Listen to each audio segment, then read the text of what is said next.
Big brother don't care, big brother watching. Follow the leader, everybody flocking. Why try? Wi-Fi, high definition, every mission I fly. What you don't see on the span, you see and again. It repeat on demand. And CNN ain't gotta be on the plan when the U.S. All right. Welcome back to Second Take. I'm here with my man Malik Green, and our topic today is going to be how college athletes should be paid. I got a proposal here I'd like to share with you, and basically the guidelines are the top 50 schools based on the revenue that they bring in, the total revenue that they bring in, would be placed into a new division called Division 4. And based on USA Today, the first school is Texas at $165 million, all the way down to Iowa State, the 50th school, at $62 million. These would be considered the power schools, and each athlete in that school, in those 50 schools, would have a base pay at $3,000. And there would not be any guidelines as far as athletes can have agents if they'd like. Athletes can exploit themselves, their names if they'd like, and make money off that if that's what they choose to do. I think that this is a good plan. I think that it is something that could be put into action pretty soon. The proposal that I have, first I'm going to start with a couple statistics from SB Nation. There are 230 athletic departments around the United States, and only 20 of them have a positive revenue.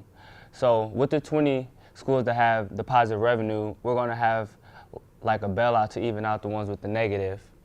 And with the bailout, it's the same thing as like the government doing bankruptcy or whatever. And with the bailout, you're going to have a 1-year suspension to figure out your debts, get all your finances in order and everything, so you can be one of the schools that has the positive revenue.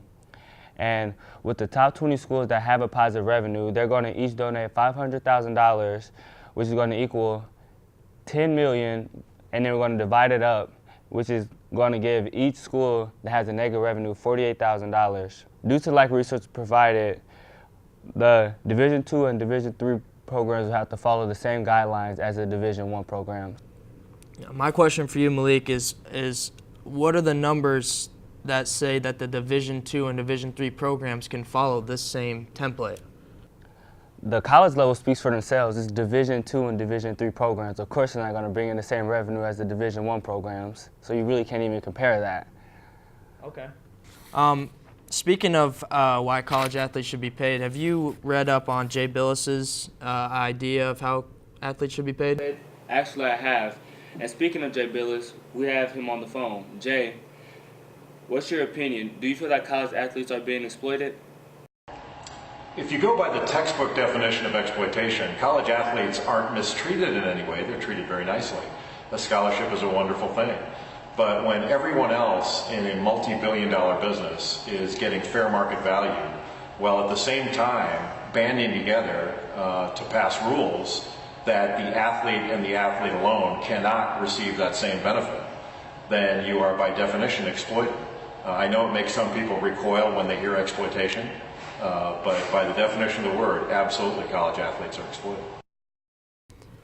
Basically, Jay Bilas's idea is one of the only sufficient logical ways that college athletes could be paid.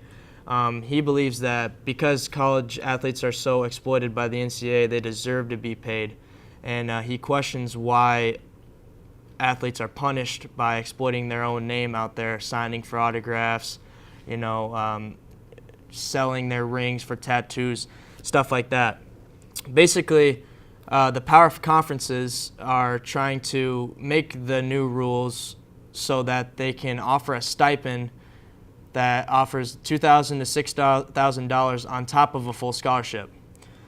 Bilas says that on top of a full scholarship, he believes that athletes should be paid outright based on what their institution feels they are worth to them. They can potentially have agents that represent them, sign multi-year deals out of high school that could have benefits if they decide to stay 4 years, or could potentially have penalties if the player decides to leave and go pro a year or two into their college career. I believe this is a great idea. It's one of the best that I've heard. What's your opinion on it, Lee? This is a great proposal. The way that this is planned out is great. I think this is really something that the NCAA should try to implement. I certainly think that's one thing that me and you both agree on. Well, that's all we have for you today. Thanks for joining us, and we'll see you here back next week on Second Take.